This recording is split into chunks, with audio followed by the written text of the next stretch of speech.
I grew up in McDonald County and graduated from Industry High School. And after I graduated, I didn't know what I was going to do. I was just kind of waiting around for whatever. And in September of that year, someone asked me if I would be interested in working at the car dealership as a bookkeeper. Okay, this would have been in 1971. Okay. September of 1971. And I thought, well, I would be interested. I'd give that a shot. I had no idea what was entailed in that, but I went for the interview, and your mother, Mrs. Madge Howe, she gave me a handwriting test, because in those days all the bookkeeping was done, everything written out by hand. By hand. Every sale, every parts sale, every service invoice, everything written out by hand. All the bookkeeping was done by hand, of course. Then we also had adding machines, not calculators. Adding machines. So what did those They look were like? huge They were huge compared to calculators. So they made a lot of noise. They were kind of slow. And then in 1977, in the office, we had a big change. We switched to computers, to entering all the bookkeeping information on. It was actually an IBM. It was a terminal. Okay. It was not a Standalone computer, but it's a terminal. The information was recorded on cassette tapes, and then each day we entered our data. Each night, Ford Motor Company had the computer at their headquarters in Dearborn or wherever it was at the time. Wow. And this information was taken by phone to their computer. Okay. And in the morning, we would have the reports printed out every day.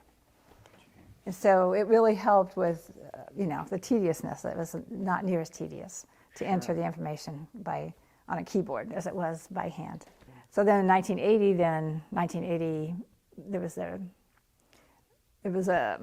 wouldn't we call it a recession? I don't remember what the economy in this country changed. There was a tremendous amount of inflation, high interest rates. The car sales really tanked. I think there was a fuel crisis back in that era. Well, yes. So in this area, I remember Tom Plasman coming in and saying, well, he'd been talking to Ben Gentry, and they just decided there wasn't enough room for 2 dealerships in this town. And so they got together and they decided that Tom would buy him out. Okay. And was this Ben Gentry Sr.? This would have been Ben Gentry Sr. Okay. Mm-hmm. And do you remember if Paul Bryant was still involved?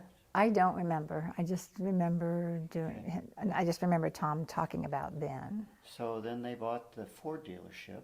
Right. And then did they move to a different location? Right. Then we moved it all the way out to East Jackson Street. Okay. And that really changed the atmosphere. It was a bigger building, bigger business. It was a newer building, wasn't it? It was newer. Mm-hmm. Yeah. Changed the atmosphere, but the business continued. Sure. And so you would have had a larger product line. You would have had the Lincoln Mercury. Right, and Ford. And the Ford, and the Ford trucks. Right. Yeah, that's all separate. Were you involved at all anymore in the automobile business at a different location? Well, actually, back in 1995, I got a couple of different calls from people needing a bookkeeper for a used car dealership. Used car dealerships evidently became a thing after, a time. And so I did bookkeeping for a used car dealership in Colchester for about 10 years. Oh. Yeah. They were lucky to have you. I realized at that time how valuable the training was that I received working in a Ford dealership, because I actually I went to a Ford Motor accounting school. It was for a week in Muscatine, Iowa, and it was 8 hours of accounting training. It was like the hardest work I'd ever done. We're sitting there getting training for 8 hours. It was much harder than working, in the office for 8 hours, even though working in the office in those days, you were busy from the time you stepped in the office to the time you left for the day. You were answering the phone, doing the bookkeeping, you were doing 2 or 3 things at a time often, taking care of the customers who were paying their bills at the window. They would come up to the window. Yeah, it was busy all the time.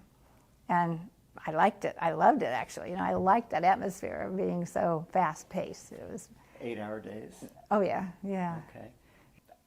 You've got good memories, and that's good. And I'm glad you worked for our parents, and I'm glad it was a good experience. And thank you so much for sharing this with us. Well, you're welcome.